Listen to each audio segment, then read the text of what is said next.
తాకట్లో ఉన్న మీ బంగారాన్ని విడిపించి ఆ రోజు ఆన్లైన్ రేటుకి కొంటాం. Sharma gold company. నమస్కారం, వెల్కమ్ టు సుమన్ టీవీ. నేను గీతాంజలి. ప్రస్తుతం మనతో పాటు ప్రముఖ ఆధ్యాత్మికవేత్త వైవిఎస్ఎస్ గిరిరావు గారు ఉన్నారు. వారితో మాట్లాడదాం. గురుగారు నమస్కారం అండి. నమస్తే అమ్మా. ఎన్నో ఆర్థిక సమస్యలు, ఆర్థిక ఇబ్బందులు లేని వారు ఎవరు?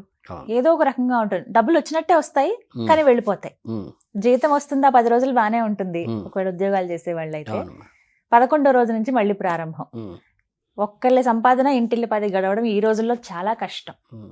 అంటే డబ్బులు వస్తున్నా దాయలేని స్థితి కొంతమందికి ఉంటుందండి. అసలు ఎందుకు ఇలాంటి ఆర్థిక ఇబ్బందులు, వడ్డీల మీద వడ్డీ అలా పెరిగిపోతూ ఉంటాయి, అందులో ఇరుక్కుపోతూ ఉంటారు. ఈ సమస్యల నుంచి బయటపడే మార్గం లేదా అని చెప్పి చాలా మంది అడుగుతూ ఉంటారు, ఎదురు చూస్తూ ఉంటారు, ఏమన్నా ఒక్క సొల్యూషన్ దొరుకుతుందేమోనని. ఏం చెప్తారు మీ దృష్టిలో ఏమున్నాయి? ఆర్థికంగా ప్రధానంగా చెప్పాలంటే ఏంటంటే, మనకి ధార్మికంగా శాస్త్రీయంలో పూర్వం నుంచి ఆచారంగా, అంటే మనకి శంకరాచార్య గారి దగ్గర నుంచి కూడా, ఆది శంకరాచార్య గారు ఏంటంటే, మీకు అది చాలామందికి తెలిసే ఉంటుంది, ఈ కనకదార స్తోత్రం అని చేస్తుంటారు. ఏంటంటే ఆర్థిక ఇబ్బందుల్లో ఉన్న వాళ్ళు ఖచ్చితంగా అది చేస్తే మండలం రోజులు బ్రహ్మాండంగా వాడికి ఆర్థిక సమస్యలు తీరుతాయని, అంటే డ్యామ్ షూర్గా అని చెప్పడం జరిగింది. అందులో విశేషం ఏంటంటే, యాక్చువల్గా అది మనస్సంకల్పం. ఇప్పుడు శంకరాచార్య గారు భిక్షకు వెళ్తారు. పూర్వం ఏంటంటే ఆచారంలో ఒరిజినల్గా ఉన్నది, సన్యాసి అనేవాళ్ళు ఎక్కడికైనా సరే పాదయాత్రగానే వెళ్ళాలి, 3 రోజుల మించి ఎక్కడ ఉండకూడదు, చాతుర్మాస వ్రతం అప్పుడు తప్పితే, భిక్ష చేసి మాత్రమే స్వీకరించాలి. అంటే సన్యాసికున్న నియమాలు. ఇప్పుడు అందరూ సన్యాసులు వాళ్ళ పేరు చెక్ బుక్లు ఉంటున్నాయి, అకౌంట్ బ్యాలెన్స్ ఉంటున్నాయి, పెద్ద పెద్ద కోటల ఆస్తులు కూడా ఉంటున్నాయి, కానీ అవి ట్రస్ట్ పేరు మీద ఉంటాయి తప్పితే, ఇంక ముఖ్యమైన వాళ్ళు ఎవరైనా పెద్దవాళ్ళని చూస్తే మీరు అందరూ గౌరవించేవాళ్ళని, వాళ్ళ పేరున ఏమీ ఉండదు. ఆయన పేరున ఆయన ఆ ట్రస్టీ మెయింటైన్ చేస్తూ ఉంటుంది తప్పితే. యాక్చువల్గా అది అందుకని ఏంటంటే, శంకరాచార్య గారు ఏంటంటే రోజు భిక్ష చేసి ఆ భిక్షలో వచ్చినటువంటి ధాన్యాన్ని, ఏ ధాన్యం వస్తే అది, సీరియల్స్, పల్సెస్ అని ఉంటాయి. పల్సెస్ అంటే పప్పు దినుసులు, సీరియల్స్ అంటే రాగులు, మనకి బియ్యము, ప్యాడీ, ఇవన్నీ కలిపి సీరియల్స్ అంటారు, ఆహార ధాన్యాలు అంటారు. ఈ ఆహార ధాన్యాలని దాన్ని వాళ్ళు స్వయం పాకం చేసి, బ్రహ్మచారి కూడా మాకు ఉపనయనం చేస్తారు. బ్రహ్మచారి మీన్స్ ఏంటంటే, బ్రహ్మచారిగా ఉన్నవాడు ఆయన స్వయం పాకం చేసుకుంటూ ఆడవాళ్ల చేతి వంట తినకుండా స్నాతకం దాకా అలా ఉండాలి. అప్పుడు స్థాళీపాకం ఉంటుంది, పెళ్ళైన వివాహం అయిన తర్వాత నాగవల్లి సదస్యం స్థాళీపాకం అని ఉంటుంది. ఈ స్థాళీపాకంలో ఆయన వంట చేసి, ఈ అష్టవష్టాద్ భవేత్ కన్యా అనే అమ్మాయిని తీసుకొచ్చి ఆ అమ్మాయికి వంట నేర్పించి, అప్పటి నుంచి నాకు ధర్మపత్నివి కాబట్టి ధర్మ అర్థ అల్లో కామాల్లో నువ్వు నాకు తోడుగా ఉంటావు కాబట్టి నీ చేతి ఆహారం నేను తింటానని ఆ రోజు దాకా ఆడ వాళ్ళ చేతి వంట తినకుండా తన స్వయం పాకంతో చేసుకునే తినాలి అని చెప్పి చేసేవాళ్ళు. అలా వీళ్ళ సన్యాసులందరూ కూడా మనకి చక్కగా వెళ్ళేసి ఈ ఆహార ధాన్యాలను భిక్షగా అడిగి ఆ భిక్ష తెచ్చుకుని తీసేవాళ్ళు. అలా ఈ 5 ఏళ్లలో వెళుతూ ఉన్నప్పుడు ఒక ఇంటికి వెళ్ళేసరికి ఆ రోజు భిక్షకి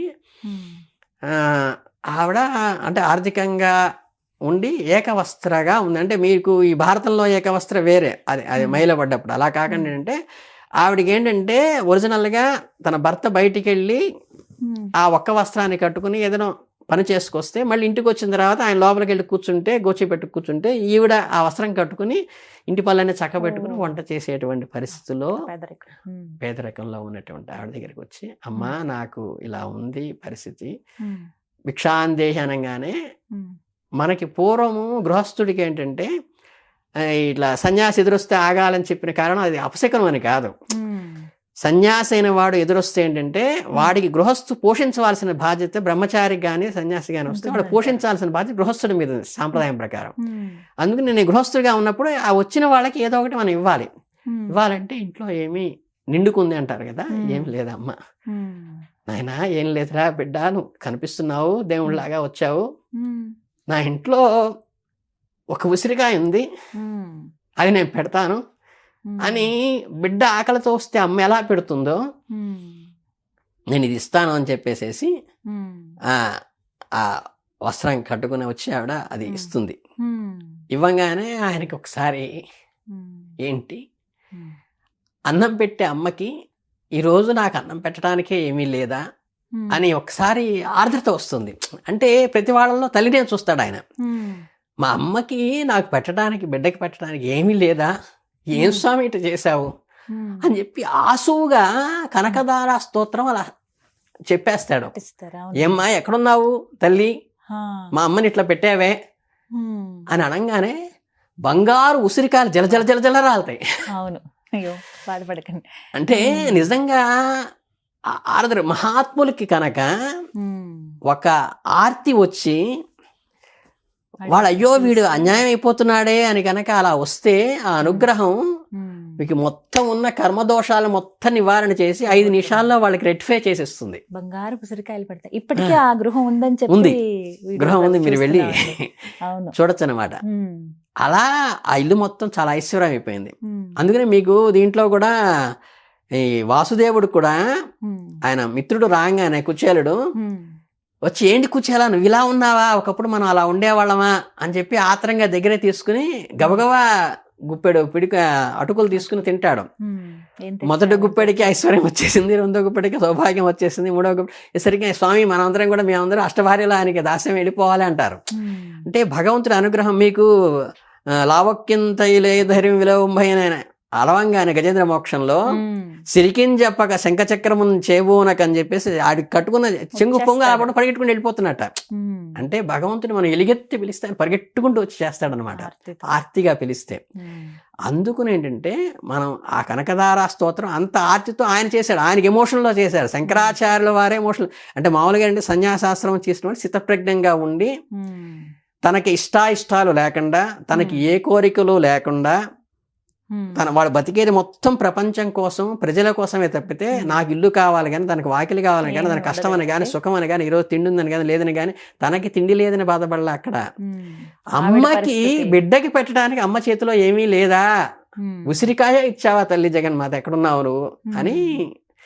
ఇప్పుడు ఎవడబ్బా సొమ్ము అని నీవి ఇలా కొలుకుతుంటివి రామచంద్ర అని రామదాస్ పాడాడంటే అది ఒక రకమైన అఫెక్షన్ వాళ్ళ మీద మనకున్నటువంటి ఆ భగవంతుడితో అమ్మతో ఎలా పోట్లాడతామో, తండ్రితో ఎలా పోట్లాడతామో అలుగుతాం చూసారా, అంత చనువు అనమాట ఆ స్థితికి వెళ్ళినప్పుడు.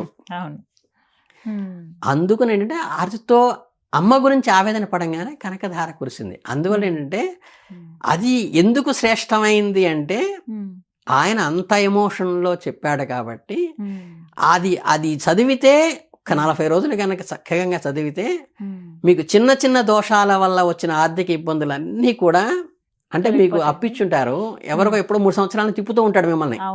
ఆ తిప్పుతూ ఉన్న వాళ్ళు కూడా వాడికి ఏం తోలుస్తుందో మనసులో అర్థం కాదు. ఏమోనండి గిరి గారు చాలా ఇబ్బంది పెట్టాను మిమ్మల్ని ఎన్నాళ్ళు, మీరు కూడా నన్ను గట్టిగా అడగలేదు, నాకెందుకని మొత్తం అమౌంట్ సహా తీసుకొచ్చి ఇచ్చేస్తారు, మీరు ఆ రోజు నాకు ఆదుకున్నారు అని. అంటే ఏంటంటే అంత పవర్ఫుల్గా పనిచేస్తుంది. అందుకని ఏంటంటే కనకదార స్తోత్రానికి మించింది ఆర్థిక ఇబ్బంది అంటే లక్ష్మీ పూజ చేయొచ్చు. అలాగే మీకు చాలా మంది విశ్వసహస్రనామం కూడా చేస్తుంటారు. విశ్వసహస్రనామంలో కూడా మనకి ధనేశ్వర అని ఉంది. అంటే ఈ ఆర్థిక ఇబ్బంది నుంచి బయటపడటానికి వసుధప్రద అని ఉంది. ఇలాంటివన్నీ గణేశ్వర అని ఉంది. ఇవన్నీ కూడా ఏంటంటే ఆర్థిక లోపాల నుంచి మనకి బయటకు వేసి దాన్ని సంపుటీకరణ చేసుకోవచ్చు. అలాగే లక్ష్మీ పూజ చేసుకోవచ్చు చాలామంది అమ్మవారికి. అందులో కూర్చున్న లక్ష్మి, నుంచున్న లక్ష్మి అంటారు కానీ మనకి ఏ లక్ష్మి అయినా సరే చక్కగా పద్మాసనం వేసి కూర్చుని పద్మంలో ఉన్నది అటు ఇటు మనకి గజేంద్రుడిని ఉన్నటువంటిది పెట్టుకుని చేస్తే మంచిది అంటారు. కానీ మీకు అన్నిటికంటే కూడా ప్రశస్తమైనది కనకదార చేస్తే ఇంకా రోజుల పాటు మండలం చాలమ్మ. దేనికైనా సరే మనకి ధార్మికంలో ఉన్నది మండలమే చెప్పారు. చాలా మందికి ఇప్పుడు అలవాటు ఉంటుంది, రోజు ఉదయాన్నే లేచి వింటారు. ముందు మనకి బంగారు తల్లి మాతృమూర్తి ఎక్కడ ఉంది కదా, ఎంఎస్ సుబ్బలక్ష్మి గారు ఉన్నారు.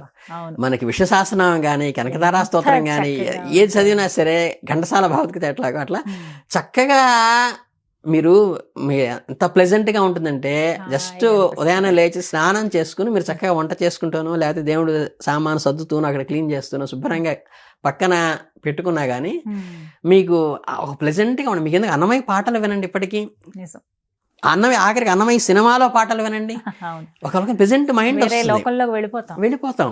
అవి దైవ మంత్రాలు ఏంటంటే కూడా ఆ ప్లెజెన్స్ మీ కనీసం ఏ మాత్రం సంస్కారం ఉన్న వాడికైనా సరే ఆ ఎమోషన్ అనేది కనెక్ట్ అయిపోతాం. మన ఆ స్తోత్రం పెట్టుకుని వింటూ ఉంటే ఒక ప్లెజెంట్ మైండ్ వాతావరణం వస్తుంది. ఇక అలా కనీసం శంకర వినడం అలవాటు భగవత్పాదుల యొక్క అనుగ్రహం మన ఇద్దరి మీద కలగాలని ఎందుకంటే ఆయన ఎమోషన్ వచ్చింది ఆయన గురించి Emotional అయిపోయారు. తలుచుకుంటుంటే. అవునవును. అందుకని ఇంత చిన్న వయసులో అంతా 34 ఏళ్ళు 36 ఏళ్ల వయసు ఆయన 32 లేవించింది. మొత్తం అన్ని పీఠాలని కూడా తన వాదనతో గెలిచి బ్రహ్మాండంగా చేసి ఈ రోజుకి ఇన్ని వేల ఇప్పటికన్నా ఎక్కువ ఉండేది అప్పుడు, ఇంకా చాలా ఎన్నో తలుచుకుంటున్నామంటే ఇతరితర మతాలు. ఆయన అనుగ్రహం మీ ప్రేక్షకులందరికీ కూడా ఈ రోజు కలిగింది. ధన్యవాదాలు గురుగారు. కనుక ఏంటంటే ఖచ్చితంగా అందరూ ఆర్థిక ఇబ్బంది నుంచి బయటపడాలంటే కనకధార స్తోత్రం చేసుకోండి. చాలా అద్భుతమైన మంత్రం అది. సంతోషం గురుగారు. చాలా నమస్తే. సంతోషం.